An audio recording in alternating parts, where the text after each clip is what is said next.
और इधर मौसम के बदलने से, बारिश से और उसके पहले इतनी तेज गर्मी की वजह से यहाँ पर महंगाई और ज़्यादा बढ़ गई है। सब्जियों के दाम आसमान छू रहे हैं। बीते 2 हफ्ते में सब्जियों के दाम काफ़ी ज़्यादा बढ़ गए हैं। उनकी कीमतें लगातार बढ़ रही हैं और सब्जी के बढ़ते दामों ने आम आदमी के बजट को बिल्कुल बिगाड़ दिया है। दिल्ली की ओखला मंडी से अतुल रंजन की ये रिपोर्ट देखिए।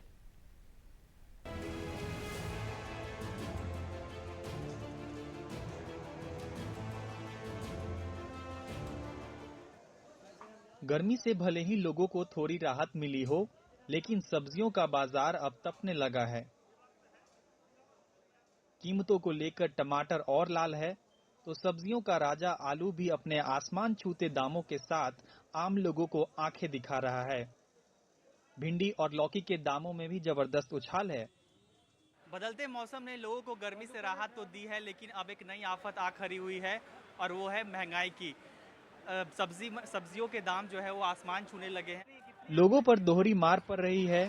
पहले से ही राशन के सामान महंगे हैं, अब सब्जी भी बारिश में पसीने छुड़ा रही है।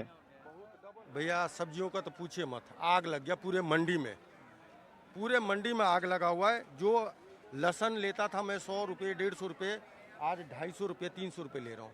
अदरक 200-250 रुपये किलो। बताइए, जिसको कोई खाता नहीं है ये मिल रहा है 70 रुपये 80 रुपये किलो। बहुत महंगी हो गई है सब्जी। 2000 रुपये लेके अब पता ही नहीं चल रहा है। हर एक चीज़ महंगी हुई है और टमाटर ऊपर से आलू प्याज सब कुछ महंगा हो गया। लोग सब्जियों की कीमतों से परेशान हैं, तो सब्जियां भी बारिश की दोहरी मार झेल रही हैं। एक तरफ सप्लाई का संकट, तो दूसरी ओर प्याज और टमाटर समेत कई सब्जियों के बारिश के मौसम में खराब होने का खतरा। इसका सीधा असर उनके दामों पर हो रहा है। 2 हफ्ते पहले के मुकाबले अभी टमाटर 80 रुपए किलो, आलू 40 रुपए किलो तक, तो वहीं प्याज और लौकी 50 रुपए तक, भिंडी 60 रुपए तक बिक रहा है, तो 60 रुपए तक पहुंचा करेला मुंह को और कड़वा कर रहा है।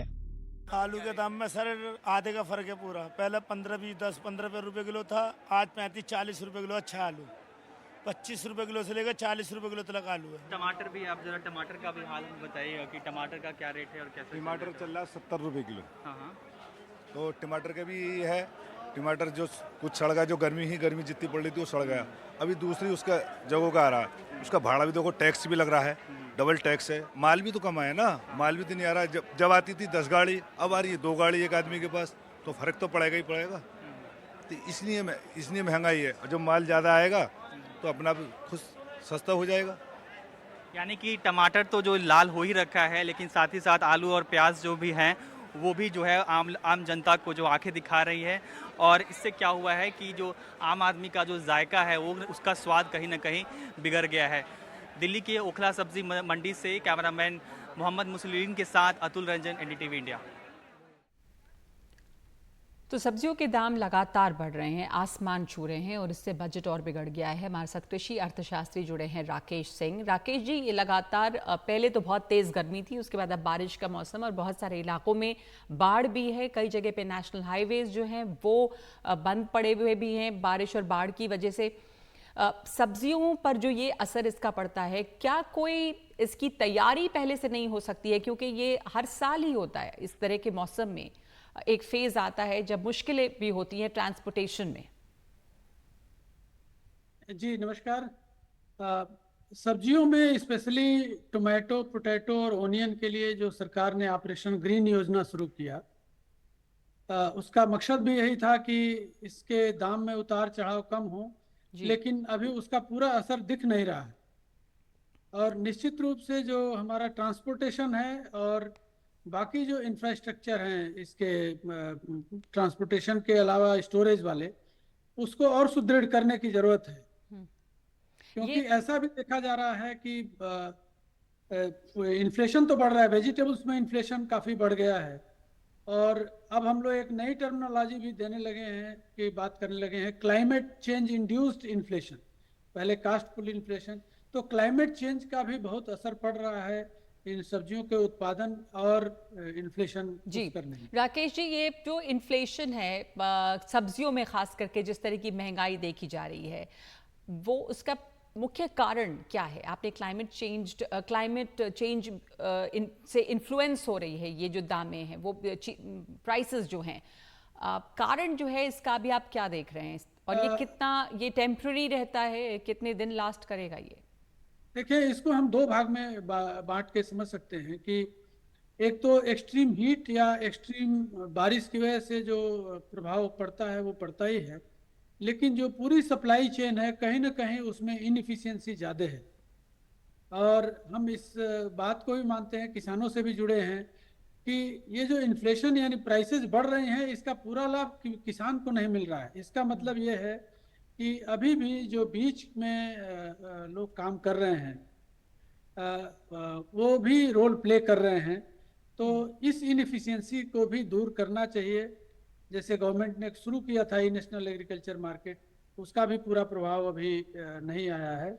तो सब्जी के क्षेत्र में इनएफिशिएंसी, सप्लाई चेन इनएफिशिएंसी को कम करने की जरूरत है। तो ये जो मुख्य कारण, एक तो आप देख रहे हैं एक बड़ा कारण, मुख्य नहीं पर बड़ा कारण ये जरूर है कि जो दाम बढ़ रहे हैं वो सप्लाई चेन की इनएफिशिएंसी है, बजाय इसके कि प्रोड्यूस या बाढ़ या क्लाइमेट चेंज से जो असर हो रहा है हमारे उत्पाद पर, वो तो एक अपनी जगह पे है। लेकिन इस समय आप क्या देख रहे हैं? सब्जियों के दाम जो इतने महंगे, क्या ये इसलिए भी हैं क्योंकि बेमौसम बरसात या अत्यधिक गर्मी के कारण प्रोड्यूस कम हुआ है? प्रोडक्शन पे जो असर पड़ा है, हम मानते हैं कि जो ये इन्फ्लेशन है इसमें लगभग 30% कंट्रीब्यूशन तो उस प्रोडक्शन की वजह से है, 100% को यदि बांटे, लेकिन 70% कंट्रीब्यूशन सप्लाई चेन इनएफिशिएंसी की वजह से। और सप्लाई चेन की ये इनएफिशिएंसी किस तरह से हो रही है? जहां पर प्रोड्यूस है और जहां मार्केट है उसके बीच में क्या वाकई दिक्कतें हैं ट्रांसपोर्टेशन की, या फिर ये एक बड़े तौर पर एक इनएफिशिएंसी ज्यादा है? देखिए, ट्रांसपोर्टेशन की भी दिक्कतें हैं।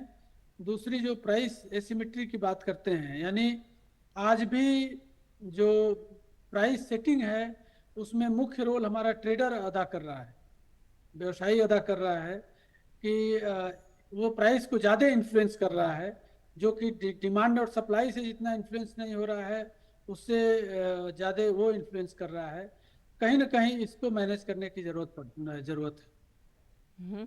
तो इसके लिए सरकार की तरफ से, जैसे आप कृषि अर्थशास्त्री हैं तो आप समझ रहे हैं इस बात को कि किस तरह से जो हमारे मौसम में उतार चढ़ाव है उसका तो असर अभी भी भारत में बड़े तौर पे पड़ ही रहा है। मॉनसून का बहुत ज़्यादा रोल रहता है अभी भी हमारे प्रोडक्शन में, तमाम इरिगेशन के बावजूद। पर इसको ये बार बार ऐसी स्थिति ना हो और जिस तरह के दाम आसमान छू रहे हैं ज़रूरी चीज़ों के, ज़रूरी सब्जियों के, वो ना हो, इसके लिए क्या कोई सेफ्टी नेट सोचा नहीं जाता है पहले, या क्या है उसका इम्प्लीमेंटेशन नहीं होता है?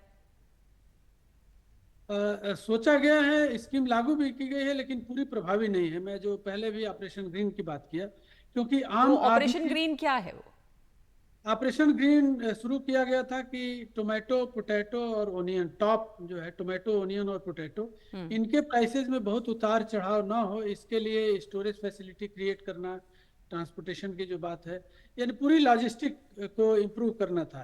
लेकिन आज आप ये देखिए कि इन तीनों के दाम में बहुत वृद्धि हुई है जी। बाकी जो फूड इन्फ्लेशन है उसमें तो जैसे पल्सेस में डबल डिजिट में इन्फ्लेशन चल रहा है, चूंकि हम उसको इंपोर्ट कर रहे हैं जी। और जो ग्लोबल क्राइसिस आई है यूक्रेन या रसिया की वजह से, उसकी वजह से सीरियल्स के दाम में भी बढ़ोतरी हुई है, स्पेशली व्हीट के दाम में बढ़ोतरी हुई है। तो उसके लिए तो सरकार, चलिए 80 करोड़ लोगों के लिए जो योजना बिल्कुल की है। बाकी जो फूड इन्फ्लेशन है उसके तो दूसरे कारण हो सकते हैं, लेकिन बाकी जो वेजिटेबल्स में इन्फ्लेशन आया है ये लोकली यानी डोमेस्टिक, ये ग्लोबल इम्पैक्ट इस पे नहीं है। ये डोमेस्टिकली घरेलू तौर पे जो मिसमैनेजमेंट या इनएफिशिएंसी की आपने बात की है उसके कारण ज्यादा दिख रहा है। धन्यवाद आप जी धन्यवाद आपका राकेश सिंह जी हमारे साथ जुड़ने के लिए। आपने साफ साफ बताया, दोहरा दें दर्शकों के लिए भी, कि ये जो आसमान छू रहे हैं सब्जियों के दाम, 70% जो है वो इनएफिशिएंसी है सप्लाई चेन की, जिस कारण ये दिख रहा है, और 30% इसमें मौसम का हाथ भी है, जो उतार चढ़ाव मौसम का उसकी वजह से भी ये हो रहा है। तो इस वक्त अभी इतना ही, एक ब्रेक ले रहे हैं हम।